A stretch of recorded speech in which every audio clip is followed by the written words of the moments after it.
2024 was by far the best season that I have experienced as a Washington Commanders fan. Jaden Daniels, our rookie at the time, led us to the 2024 NFC Championship game, which had not been done since January 12, 1992. The lingering question around this team is, have we truly improved? Well, we can go ahead and answer that and say, yes, we have gotten younger talent, we have gotten different coaching structures, and we can say that our ceiling is arguably higher than it was in 2024. So the real question isn't have we improved, it is how much we have improved. And that is what I want to talk about today. I want to talk about one room in particular that has improved, and I want to talk about someone who is not a coach, he's not a player, but he has done wonders for this team. So let's get into it.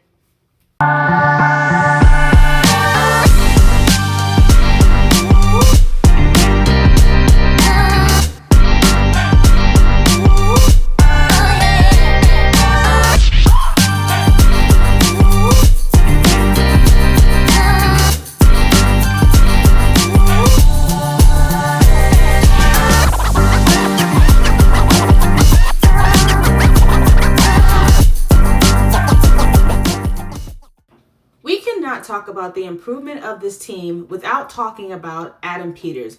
He had a phenomenal offseason. He's also not just any old GM. We fail to realize that this man helped build winning teams. San Francisco 49ers, New England Patriots, Denver Broncos. Not to mention he was in the front office of some teams that went to the Super Bowl, and he also drafted players like Fred Warner, George Kittle, and Brock Purdy. He's not just some regular old George Small or whatever. One thing I like about him is that his core belief is you build through the draft, and we saw it with our own eyes. You don't want to go into free agency desperate. You want to go in there with the flexibility to create the roster that you truly want, and we saw him do that. You want to be in the position where you can take the best player available in the draft. And since he addressed a lot of issues that we were having, especially with our defense in 2024, even though it was a good season, 2025, our defense suffered as well. He addressed all of those by adding players like Adolphe Owe, Calevon Chason, Sonny Styles, Leo Chenal. Like, that's just to name a few. I want to pull up something real quick, and I want to compare what we used to do with our old GMs versus what we do now with Adam Peters. If you've been a Washington Commanders fan, Redskins fan, Washington football team fan for any amount of time, what we're about to see is something that should not be new to you. Old Washington. We drafted for immediate needs. We overpaid in free agency. Now that one right there, out of the three things on this list, that is the main one that used to have me so upset. We paid so much money for some players that didn't do a thing. Not to mention, we always had constant holes in our roster. We did not have depth for anything. There was nobody that would come after some of the former players that could keep the game going. Like, it just wasn't. Now, looking at what Adam Peters has done, like I just said, we were able to draft the best player available for all of our picks. We weren't desperate. Some would say we were desperate for a wide receiver, but we really weren't desperate for anything, in my opinion, going into the draft because of what he did in free agency. We have built depth. If somebody were to go out right now, in my opinion, I believe that they could keep the game going. It's not going to be like, okay, God forbid, but let's say Terry goes down.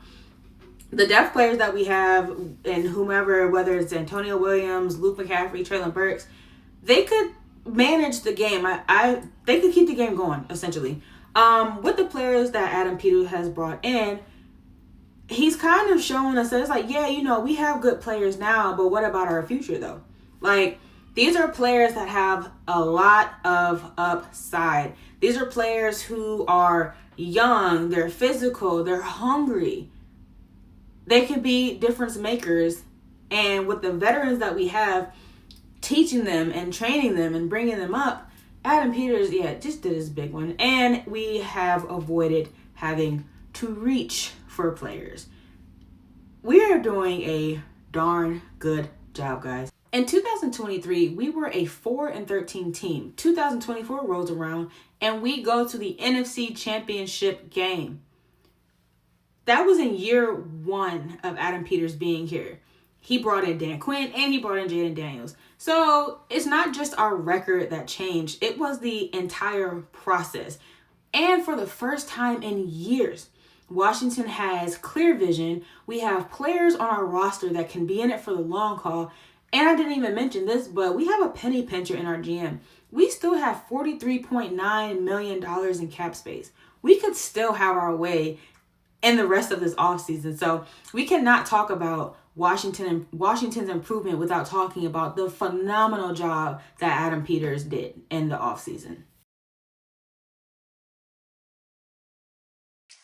One of the rooms that has improved is our running back room. I want to talk about our top two guys and what we could possibly see from them this year. This is just a comparison of their potential upside. This is a super realistic comparison, and to some, it might even seem like it's wishful thinking, whatever you want to call it. But realistically, for Rachaad White, he could have 650 to 800 rushing yards, 300 to 400 receiving yards, 35 to 50 receptions, and 5 to 7 total touchdowns. For Bill, his ceiling realistically 850 to 1050 rushing yards, 200 to 300 receiving yards, 25 to 35 receptions, 7 to 9 total touchdowns. If we look at what Rachaad White did in his 2023 year with the Buccaneers, he rushed for 990 yards, had 6 rushing touchdowns, along with 549 receiving yards and 3 receiving touchdowns. Then they brought in Bucky Irvin, and he ended up being the backup. But even as the backup last year, he had 572 yards, 4 touchdowns, and 218 receiving yards.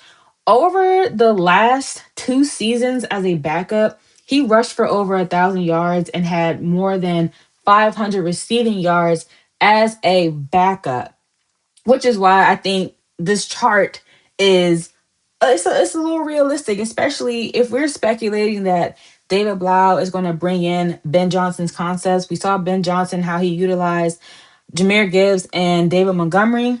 We can see that with these two running backs. We've discussed Bill Krosky Merritt and we've discussed Rachaad White. But at the moment, we have 5 guys competing in our running back room. Jerome Ford, Katron Allen, and Jeremy McNichols are the other 3. So let's take a look at what they could contribute to the team. I do think we keep 4 running backs, so this is going to make this a little interesting. Starting with Jerome Ford, he is our speed and change of pace back. He's our speedy outside zone runner who can attack the edge and a reliable receiver with proven NFL experience. He could be another safety net for Jaden Daniels, just like Rachaad White and his receiving ability. Jerome Ford is another back that we have that also has great receiving ability. Katron Allen is our rookie. We picked him up in the draft. He is our power back and goal line threat. 217-pound power back and Penn State all-time leading rusher, beating Saquon Barkley, by the way. Excellent contact balance and short yardage / goal line ability. How I see him being used. If we are going to continue to compare our offense to what we've seen Ben Johnson do, we will probably use him like Ben Johnson used David Montgomery. Last but not least, Jeremy McNichols. We love Jeremy McNichols. He's our veteran depth, and he is a key contributor on special teams.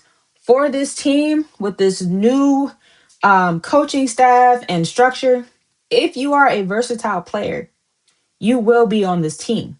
And Jeremy McNichols is very efficient on special teams, so he's not going anywhere. But looking at the room, and to some, it is probably pretty obvious, but looking at this room, looking at the traits, looking at what they could bring to the team, who is our odd man out? Taking a look at the players that we have competing for a spot in our running back room, it's safe to say that we don't need just one superstar running back to get us to where we need to go. We have players who are coming in with different skill sets and different roles, and hopefully we have an offensive coordinator that knows how to use them in each of those roles. We have a team, I'll say we have a running back room that is going to make Jaden Daniels more dangerous, especially with him playing under center.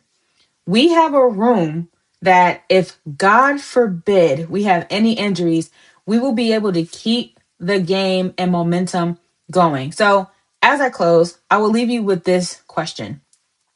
Would you rather have one elite running back or one of the deepest running back rooms in the NFL? Let's talk about it in the comments. As always, thank you guys for all of your support. Please continue to like, comment, share, and subscribe to the channel. I really, really, really, and truly appreciate it. I wish you all peace, love, and blessings. And as always, hail to our commanders.